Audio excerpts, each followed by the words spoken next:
हरिओम प्रिय भक्तों, आपका दिन शुभ हो। आज हम आपको सुनाएंगे पौष मास कथा का 10वां अध्याय। उससे पहले सुनेंगे नियमित सुनी जाने वाली सीता नितनेम की कथा और कथा के बाद में सुनेंगे सूर्य चालीसा, तुलसी चालीसा और आरती। आइए जानते हैं आज का पंचांग। आज पौष मास कृष्ण पक्ष की 10वीं और एकादशी तिथि है। 10वीं तिथि शाम 6:50 पर समाप्त हो जाएगी। उसके बाद एकादशी तिथि लग जाएगी। एकादशी तिथि 15 दिसंबर रात 9:20 तक रहेगी। आज सूर्योदय होगा सुबह 7:04 पर। सूर्यास्त होगा 5:39 पर।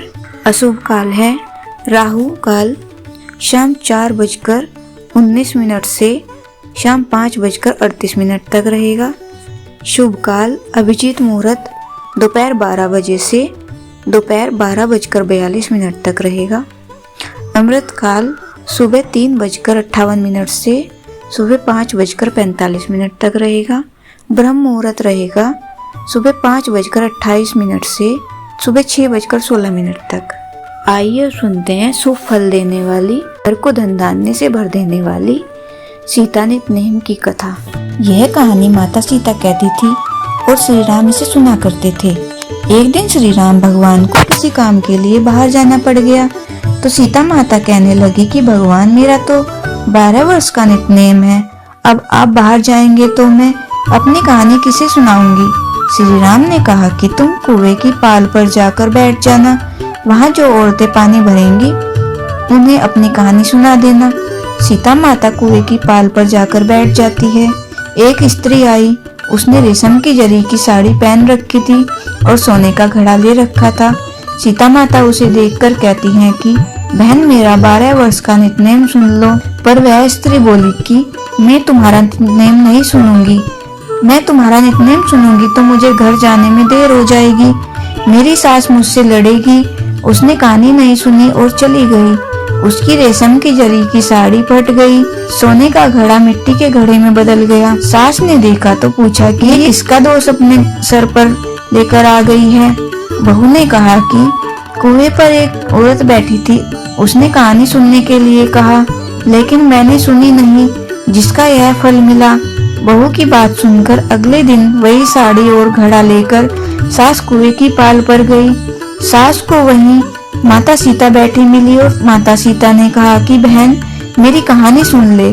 सास बोली कि एक बार छोड़, मैं तो 4 बार कहानी सुन लूंगी।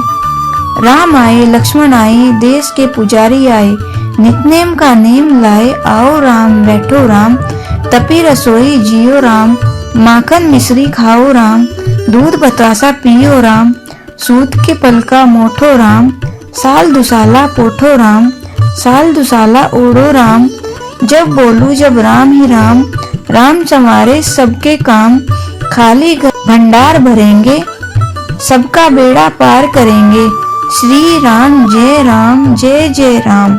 सास बोली कि बहन, कहानी तो बहुत अच्छी लगी। कहानी सुनकर सास घर चली गई और उसकी साड़ी फिर से रेशम की जरी की बन गई। मिट्टी का घड़ा फिर से सोने का घड़ा में बदल गया। बहू कहने लगी, सासू माँ, आपने ये सब कैसे किया। सास ने कहा कि बहू तो दोष लगा के आई और मैं यह दोष उतार कर आई हूँ। बहू ने फिर पूछा कि वह कुएं वाली स्त्री कौन है। सास बोली कि वो सीता माता थी।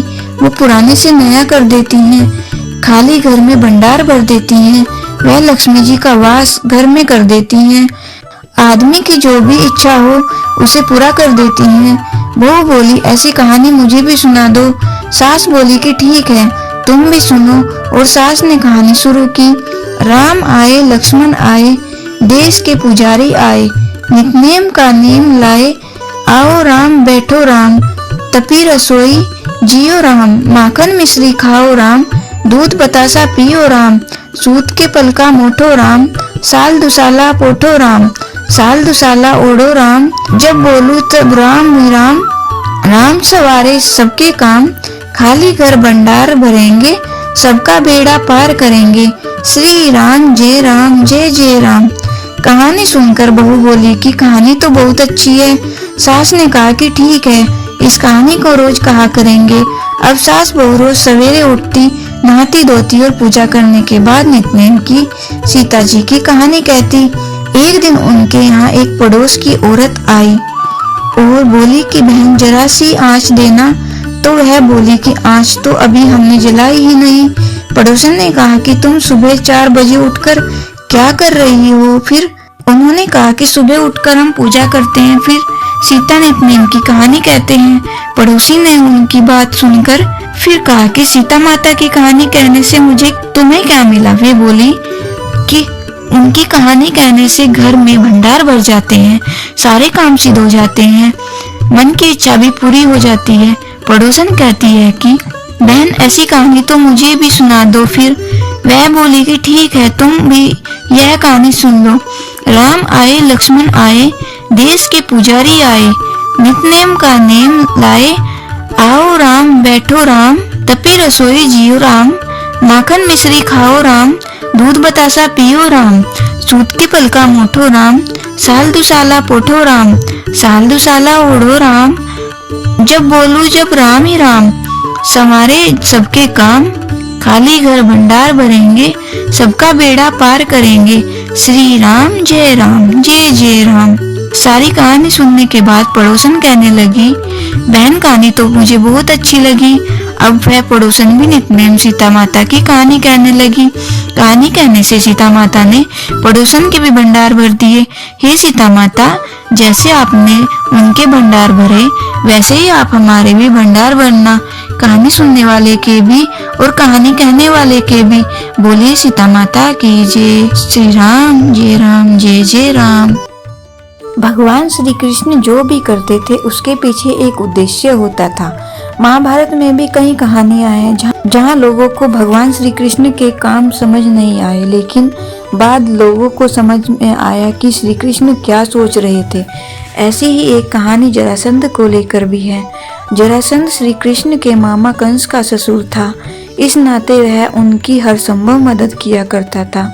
श्री कृष्ण द्वारा कंस का वध किए जाने के बाद उनको सबसे ज्यादा किसी ने परेशान किया तो वह था जरासंध।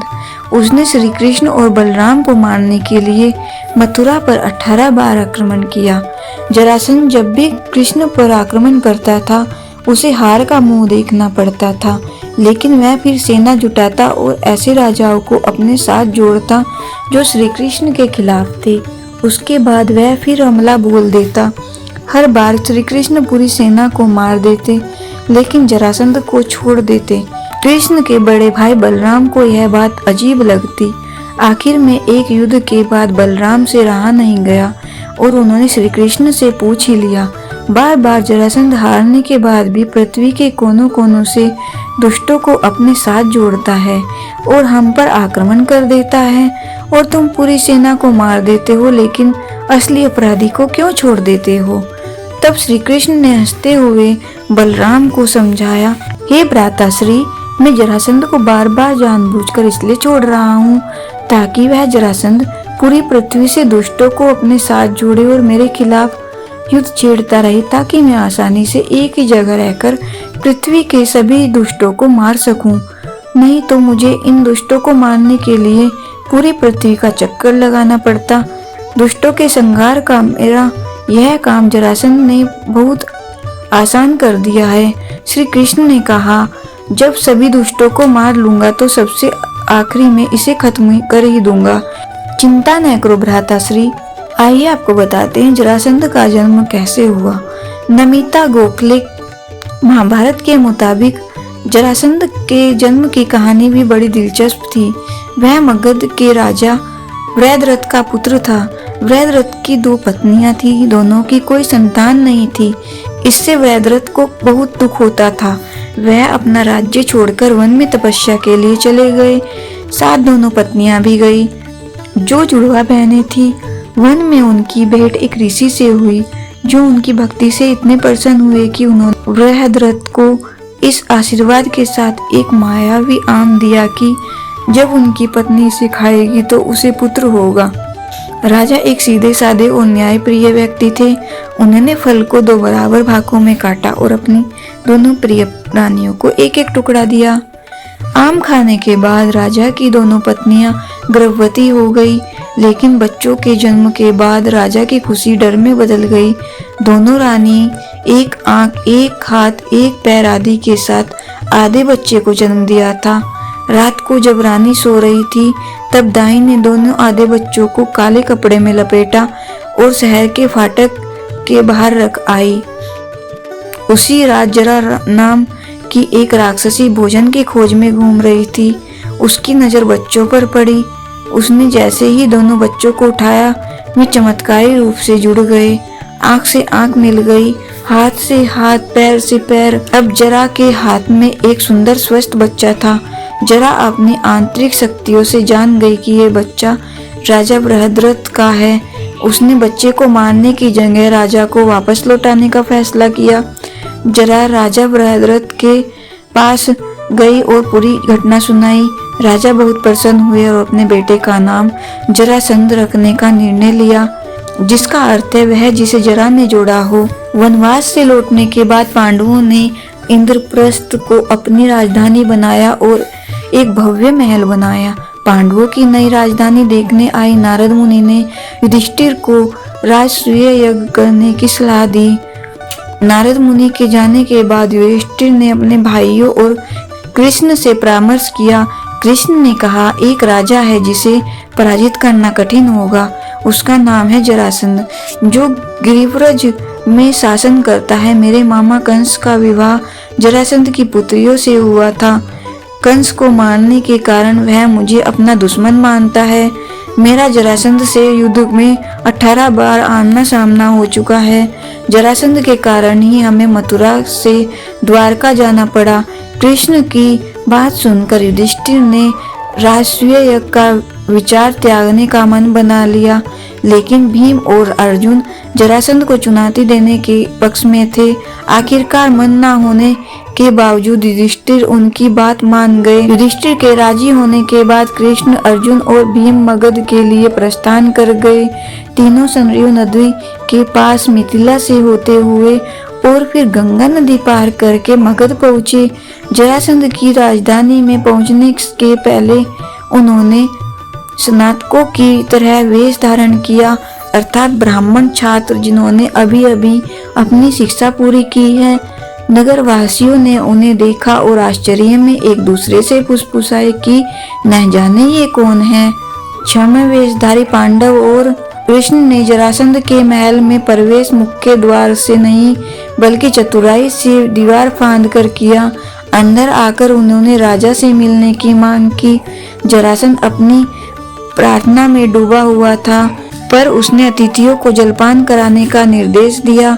उनसे प्रतीक्षा करने पर अनुरोध किया। अतिथियों ने जलपान से इनकार कर दिया और अधीरता से उसकी प्रतीक्षा करने लगे। जरासंध आधी रात के बाद अपनी पूजा से उठा और तीनों को देखकर सवाल किया, तुम्हारे शरीर छात्रों और पुजारियों की तरह नरम नहीं लगते। तुम्हारे कंधों पर धनुष के भार के चिन्ह हैं। तुम तो अस्त्र चलाने वाले लोग लगते हो। आखिर तुम तीनों हो कौन? इस पर कृष्ण ने कहा, वास्तव में हम तुम्हारे शत्रु हैं। मैं कृष्ण हूँ और ये पांडव भाई अर्जुन और भीम हैं। हम तुम्हें चुनौती देते हैं, तुम हमसे जिससे चाहो लड़ सकते हो। जरासंध ने उनकी ओर तिरस्कार से देखा और उपहास उड़ाते हुए कहा, मैं तुम्हें पहले ही 18 बार पराजित कर चुका हूँ। अब तुम्हारे साथ फिर लड़ने के लिए तैयार नहीं हूँ। अर्जुन अभी भी एक बालक की तरह दिखता है। केवल भीम ही इतना बड़ा और शक्तिशाली है कि मुझसे मुकाबला कर सकता है। मैं उसी से युद्ध करूंगा। भीम और जरासंध के बीच मल्लयुद्ध शुरू हुआ और दोनों ने एक दूसरे को आका। भीम ने जरासंध पर छलांग लगाई और उसे चित करने का प्रयास किया, लेकिन वह आसानी से बच गया। दिन रात परवाह किए बिना दोनों 14 दिन तक लड़ते रहे। फिर भीम ने बाजी मारनी शुरू कर दी। जैसे ही जरासंध थकने लगा, भीम ने उसे हवा में उठा दिया और 100 बार घुमाकर जमीन पर पटक दिया। इसके बाद भीम ने उसे फिर पकड़ा और उसके पैरों को तब तक जोर से खींचता रहा जब तक कि जरासंध शरीर के 2 हिस्से नहीं हो गए। कृष्ण और अर्जुन ने आश्चर्य से देखा कि राजा बीच से 2 भागों में बट गया। हालांकि दोनों हिस्से चमत्कारिक रूप से एक दूसरे की ओर वापस खींचे, रक्त, त्वचा और मांसपेशियां मिलकर एक हो गए। जरासंध फिर उठ खड़ा हुआ। कृष्ण यह देखकर पूरा मामला समझ गए। उन्होंने पास के एक पेड़ से एक पत्ता तोड़ा। भीम का ध्यान आकर्षित करके उन्होंने पत्ते को 2 भाग में फाड़ा और दोनों टुकड़ों को परिवर्तित दिशाओं में फेंक दिया। भीम समझ गए कि कृष्ण उसे क्या बताना चाह रहे हैं। अपनी सारी शक्तियां इकट्ठी कर वह एक बार फिर जरासंध पर टूट पड़े। भीम ने उसके पैर पकड़े और उसे बीच से फाड़ डाला। फिर जरासंध के खंडित शरीर के दोनों हिस्सों को एक दूसरे से जितना संभव हो सके दूर फेंक दिया। उसके शरीर के 2 हिस्से थोड़ी देर के लिए तड़पे और फिर ठंडे हो गए। इस तरह सबसे शक्तिशाली राजा जरासंध की मृत्यु हो गई।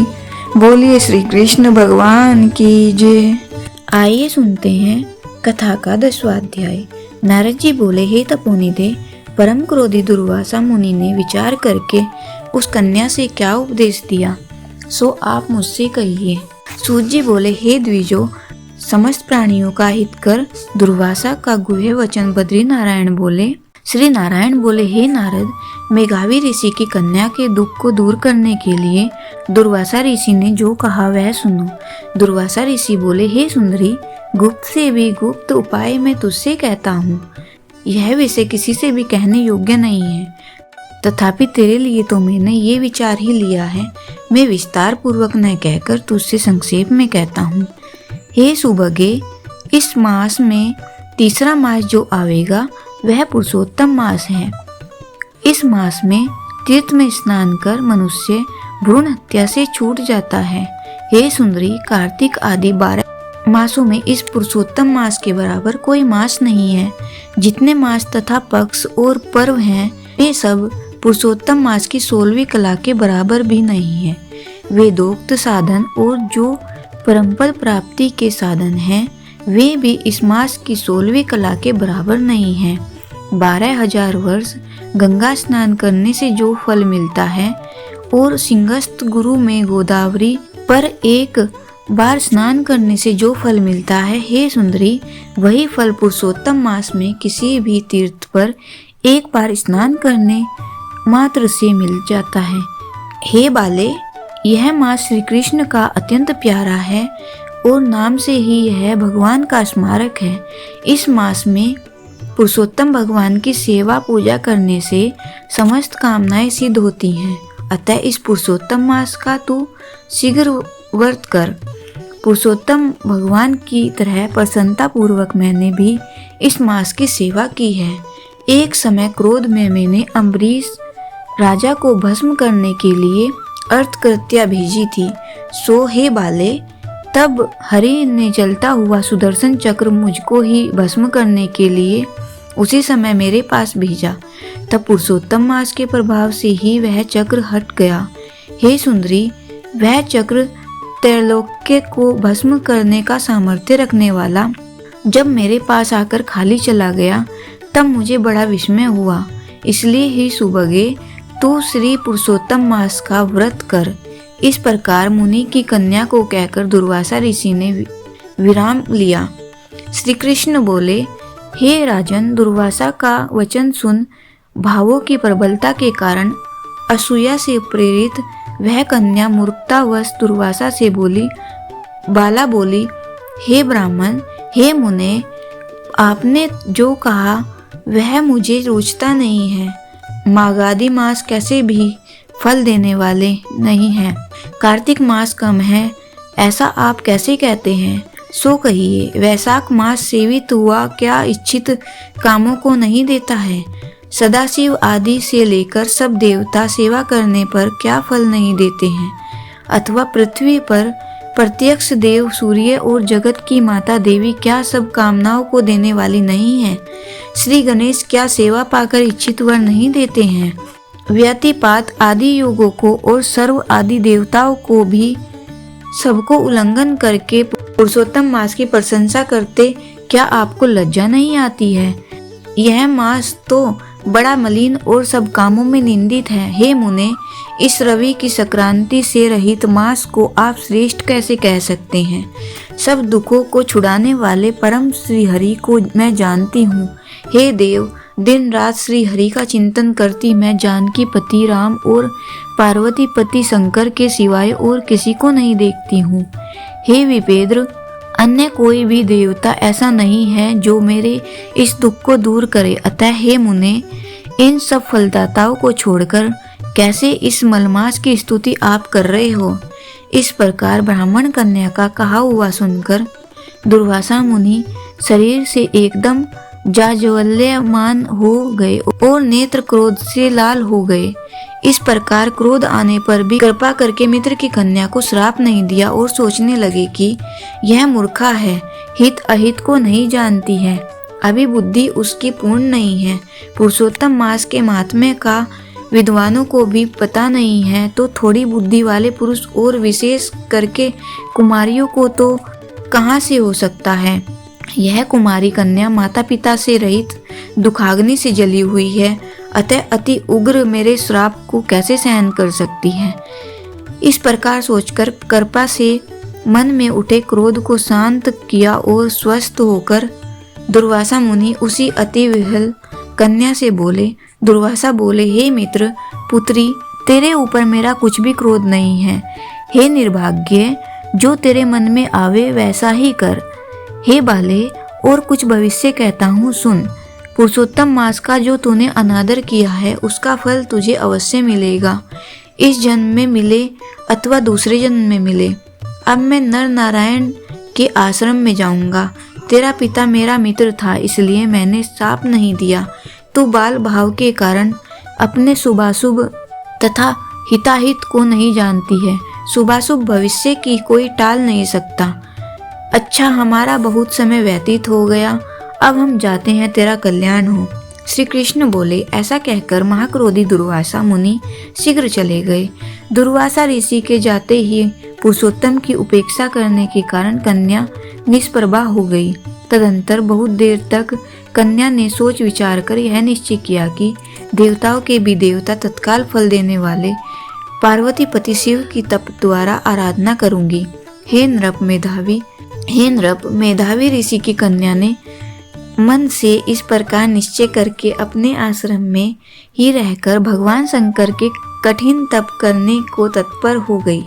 सूजी बोले, बहुत फलों के दाता लक्ष्मीपति को और वैसे ही सावित्री पति ब्रह्म को छोड़कर एवं दुर्वासा के प्रबल वचन की निंदा कर वह ऋषि कन्या अपने आश्रम में ही अंधक को मारने वाले शंकर की सेवा के लिए तत्पर हो गई।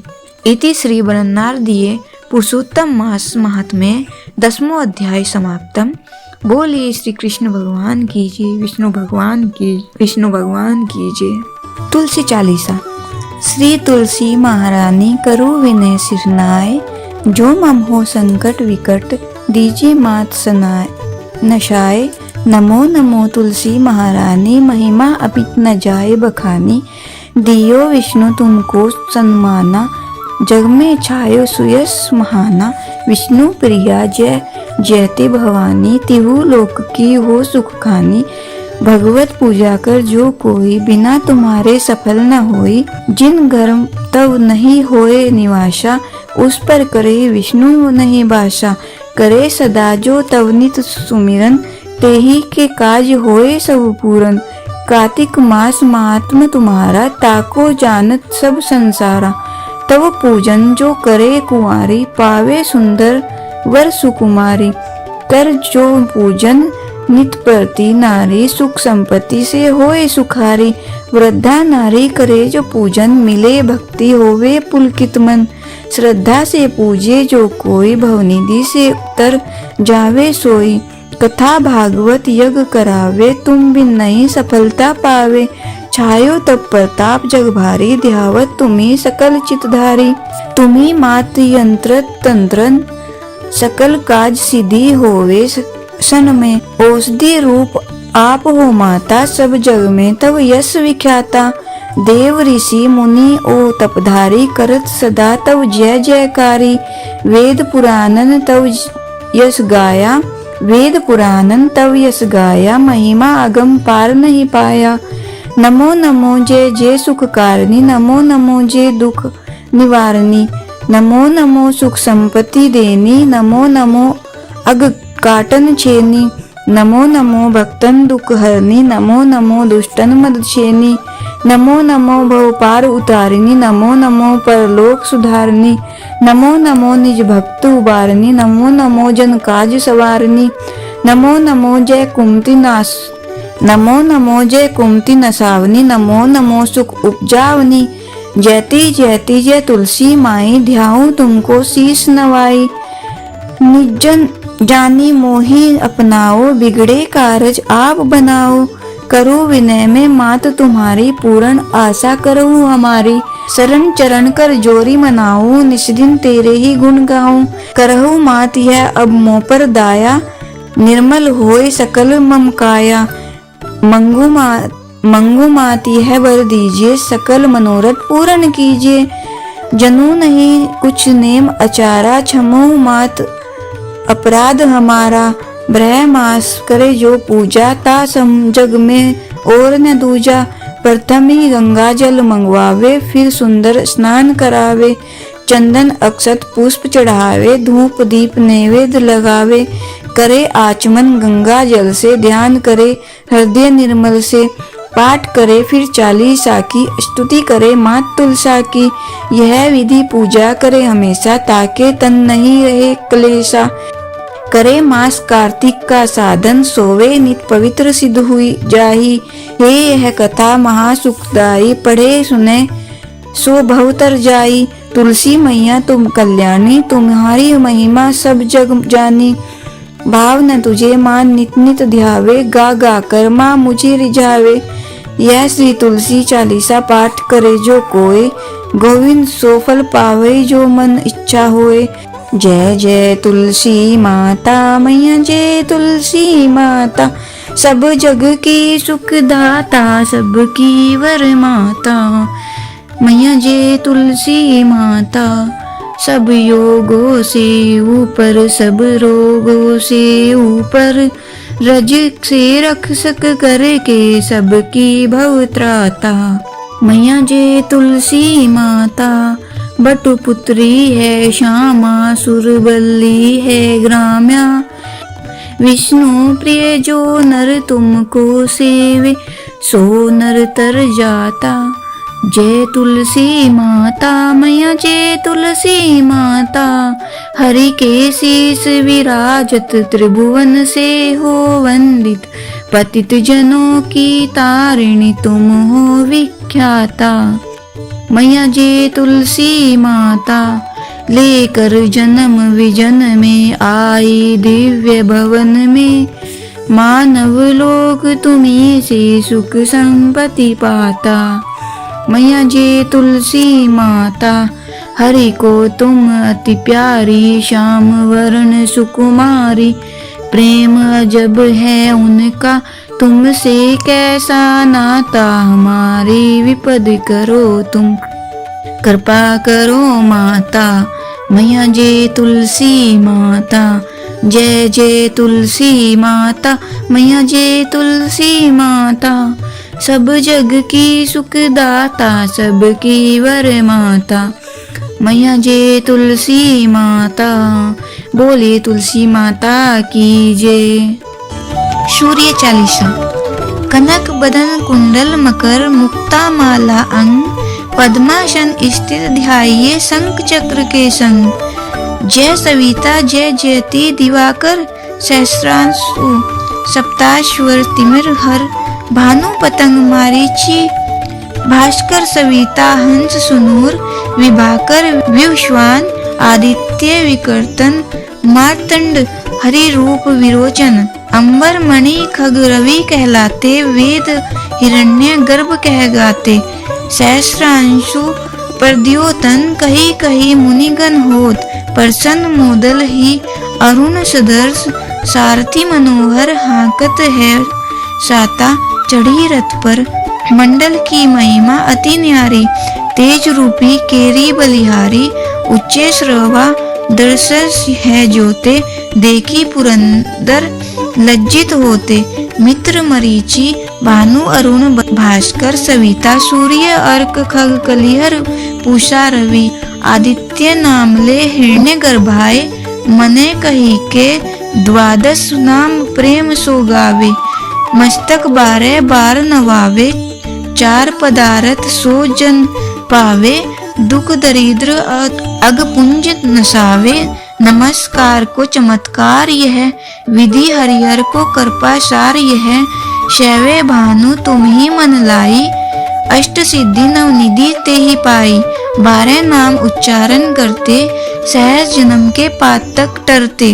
उपाख्यान जो करते तव जन, रिपु सो जम लहते सोते ही छन।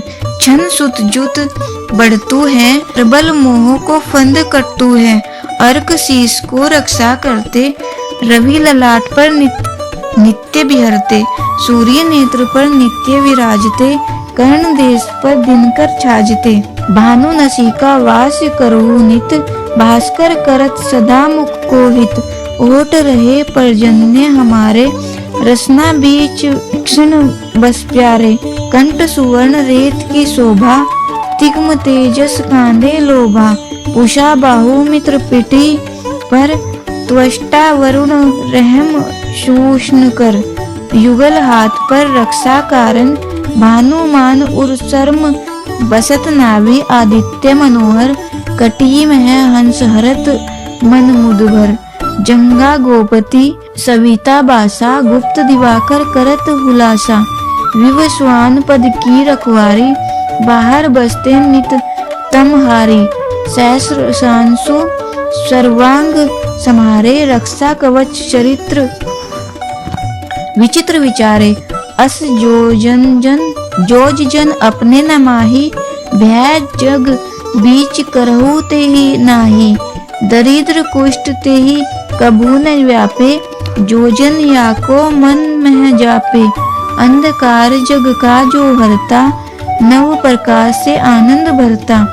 ग्रह गण ग्रसी न मिटावत जाही, कोटि बार में परनवो ताही।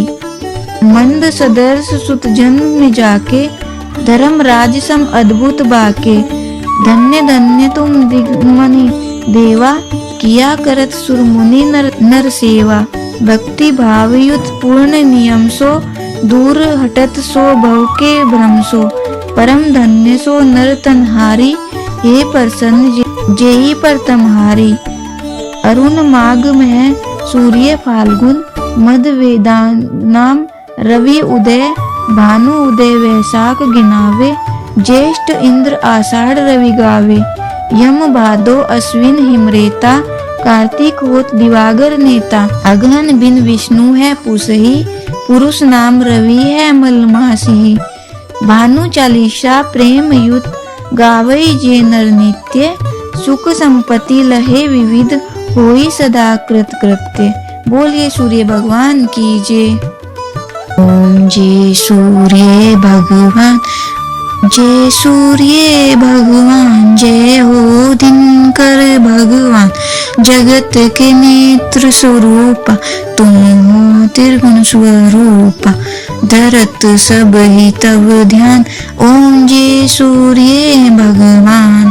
सारथी अरुण है प्रभु तुम, श्वेत कमल धारी। तुम 4 भुजाधारी, अश्व हैं 7 तुम्हारे। कोटि किरण पसारे, तुम हो देव महान। ओम जय सूर्य भगवान। उषा काल में जब तुम उद्याचल आते, सब तब दर्शन पाते। फैलाते उजियारा, जागता तब जग सारा। करे सब तब गुणगान, ओम जय सूर्य भगवान। संध्या में भुवनेश्वर अस्ताचल जाते। गोधन तब घर आते, गोधूलि बेला में। हर घर हर आंगन में हो तब महिमा गान। ओम जय सूर्य भगवान। देव धनुज नर नारी, री ऋषि मुनिवर भजते, आदित्य हृदय जपते, श्रोत्र के ये मंगलकारी, इसकी है रचना न्यारी, दे नव जीवन दान।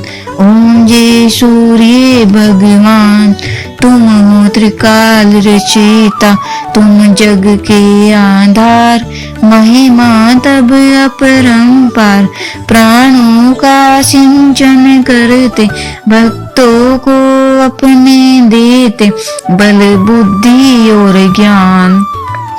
ओम जय सूर्य भगवान, भूचर जलचर खेचर, सबके हो प्राण तुम्हें, सब जीवों के प्राण तुम्हें, वेद पुराण बखाने, धर्म सभी तुम्हें माने, तुम ही सर्वशक्तिमान। ओम जय सूर्य भगवान, पूजन करती दिशाएं, पूज्य दस दिक्पाल, तुम भुवनों के प्रतिपाल, ऋतुए तुम्हारी दासी, तुम शाश्वत अविनाशी, शुभकारी अंशुमान। ओम जय सूर्य भगवान, जय सूर्य भगवान, जय हो दिनकर भगवान, जगत के त्रिनेत्र स्वरूपा, तुम हो त्रिगुण स्वरूपा, धरत सब ही तव ध्यान। ओम जय सूर्य भगवान, सूर्य भगवान की जय, विष्णु भगवान की जय।